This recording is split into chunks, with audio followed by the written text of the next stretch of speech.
सुना के तो जाए, इनको सुना तो दें। हाँ, मैं माफी चाहूंगा सर, वो दूसरी लाइन पर थे इसलिए आपकी आवाज नहीं सुन पा रहे हैं। जी अपनी बात रखें आप। हाँ, ये इन्होंने कहा अरुणा आसफ अली और जयप्रकाश जी की बात करी ना।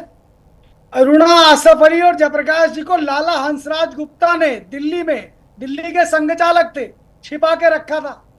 अब बताइए। प्रवेश जी वो इतिहास को दोहराने की बात नहीं कह रहे हैं, वो सिर्फ इस बात पर अड़े हुए हैं। उनका कहना है, उनका ये कहना है कि आज इतिहास को मत टटोलिए, क्योंकि उनका नजरिया इतिहास में आरएसएस को लेकर, वीर सावरकर को लेकर स्पष्ट है। वो ये कह रहे हैं कि आरएसएस और वीर सावरकर की कोई भूमिका नहीं इस देश की आजादी में। आप जो कांग्रेस के नेता हैं वो, और जो हमारे साथ समाजवादी पार्टी के प्रवक्ता बैठे हैं वो तीनों, और चक्रपाणी महाराज, आप चारों कमोबेश इस बात पर सहमत थे कि नहीं, हमें इन दोनों नेताओं को, या इन दोनों ही शख्सियत या महान शख्सियत अपने अपने हिसाब से, इन दोनों पर चर्चा नहीं करने की आवश्यकता है। इस विषय में अगर चर्चा हम करें तो सिर्फ इतना कि कमोबेश ये गलती है। लेकिन रामजी लाल सुमन ने, प्रवेश जी, कह दिया कि गलती नहीं है, साजिश है। मंत्रालय ने किसी को खुश करने के लिए जानबूझकर साजिश किया।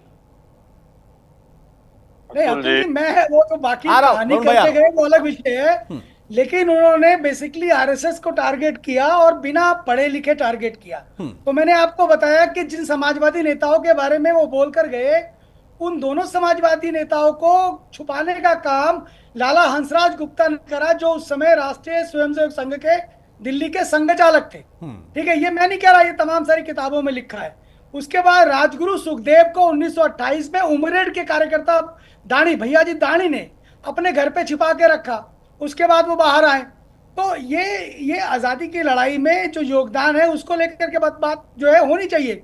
28/8/1942 को जो चार्जशीट जारी करी अंग्रेजी सरकार ने, उसके अंदर संघ के 1 दर्जन से कार्यकर्ता मेरठ आगरा की बेल्ट में निकले, जिन पर केस लगाए गए थे।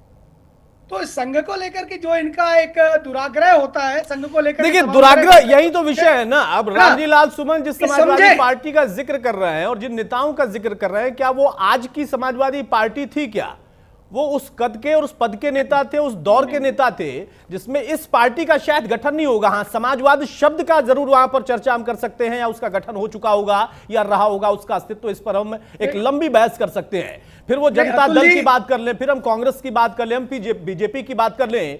उसी कांग्रेस को जिस पर आज हम चर्चा करते हैं, उसको भंग करने की बात किसने कही थी? जिस पर हम आज इस वक्त चर्चा कर रहे हैं, जिनके नाम पर हम यहां पर बात कर रहे हैं, महात्मा गांधी ने उस कांग्रेस को उन्होंने भंग करने की बात कही थी। तो इतिहास में हम जाएंगे तो बहुत कुछ है, और फिर वहां पर अपना अपना नजरिया होगा, अपने अपने विवाद होंगे। बहरहाल फाइनल कमेंट आपका चाहूंगा वरुण जी, जो बात आप कह रहे थे, मैं उसी लाइन को आगे बढ़ाऊंगा कि क्या इसको हम साजिश वाकई माने या न माने, क्योंकि एक चुने हुए जनप्रतिनिधि हो या एक राज्यसभा सांसद हो, वो बार बार इस बात पर फोकस कर रहे हैं कि साजिश है। 2 क्रांतिकारी नेता नहीं है, एक महान बापू हैं और एक अंग्रेजों के मुखबिर हैं।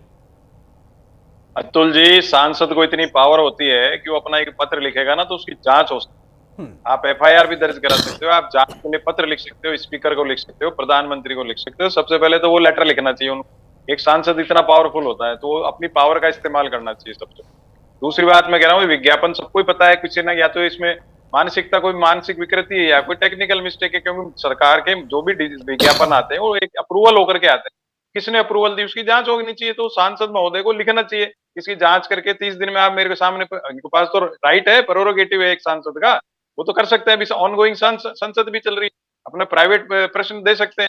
तो वो सब चीजें देखिए, मैं ये कह रहा हूँ, किसी का भी कंपैरिजन पूर्वजों का नहीं किया जा सकता, किसी की तुलना नहीं की जा सकती। समस्या ये है ना कि इलेक्शन कमीशन पर आपके नेता आरोप लगा रहे हैं, इलेक्शन कमीशन कह रहा है कि आप यहाँ पर हलफनामा दे दीजिए, वो हलफनामा नहीं दे रहे हैं।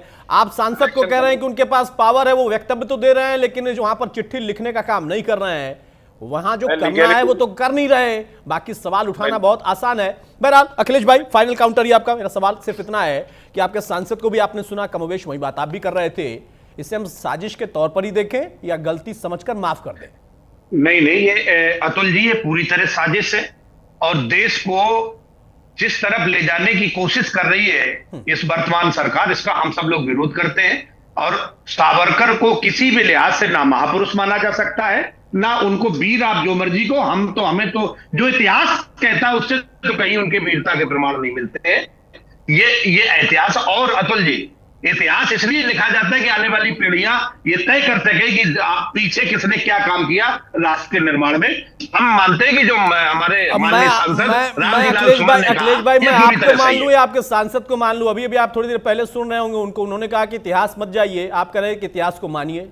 अब बताइए, या तो इतिहास को माना जाए या फिर नहीं, उन्होंने कहा इतिहास में मत जाइए, आप कह रहे हैं कि इतिहास इसलिए लिखा जाता है कि उसको जाइए, पढ़िए और समझिए। अतुल जी, मेरा कहना सिर्फ इतना है कि उस समय की जो पत्र और चिट्ठी और जो उस समय के दस्तावेज है, आखिर उन्हीं से तो आप विश्लेषण करेंगे किसी की भूमिका। आप हम उस समय थे तो नहीं कि हम उस समय की बात कर रहे हैं। उन्हीं में से कुछ पत्र वरुण भाई ने भी सुना है पढ़कर, जो साहित्य अवेलेबल उन्हीं में से कुछ पत्र आपको डॉक्टर प्रवेश कुमार ने भी सुना है पढ़कर, उनको आप नहीं मान रहे हैं। ये पत्रों को भी अपने अपने हिसाब से पढ़ रहे हैं ना अतुल जी। वैल्यूएशन निर्माण और आजादी की लड़ाई में सावरकर जी का कोई योगदान नहीं था। प्रवेश भाई, फाइनल कमेंट बहुत जल्दी में। भाई वो अभी भी नहीं मान रहे हैं, उनके सांसद कह रहे हैं कि इसे साजिश मानिए। जो बात अखिलेश भाई का कहना है वो कह रहे हैं कि इतिहास पढ़िए लेकिन उनके हिसाब से पढ़िए, और आप कह रहे नहीं हमारे हिसाब से पढ़िए।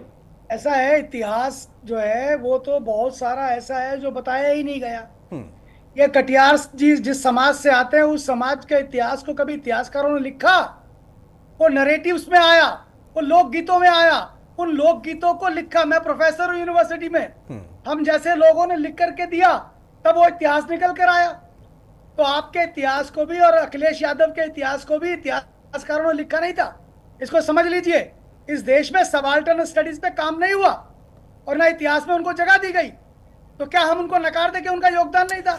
ठीक बात है। अब देखिए, अब इतिहास पर हम चर्चा करेंगे तो लंबी चर्चा हो जाएगी और समय की अब थोड़ी पाबंदी है। बहुत शुक्रिया वरुण भाई आपका भी, अखिलेश जी आपका भी और प्रवेश जी आपका भी। मौजूदा दौर में सवाल इसी बात का था कि एक मंत्रालय के पोस्टर में महात्मा की तुलना या उनके कद की तुलना अगर सावरकर से हो जाए तो फिर विवाद पैदा होना लाजमी था। लेकिन इस विवाद में बंटवारा साफ तौर पर दिख रहा है। जो बुद्धिजीवी हैं, प्रबुद्धजीवी हैं, वो अलग अलग पार्टियों से होने के बावजूद कह रहे हैं कि दोनों ही क्रांतिकारी थे, दोनों ही महान थे। लेकिन जो पार्टी में सक्रिय राजनीति कर रहे हैं उनका कहना है कि नहीं, तुलना नहीं हो सकती और ये साजिश है। साजिश करता कौन है और साजिश के पीछे उसका मकसद क्या था, इसके लिए जांच होनी चाहिए। सांसद के पास पावर है लेकिन अभी सिर्फ वो वक्तव्य दे रहे हैं। नमस्कार।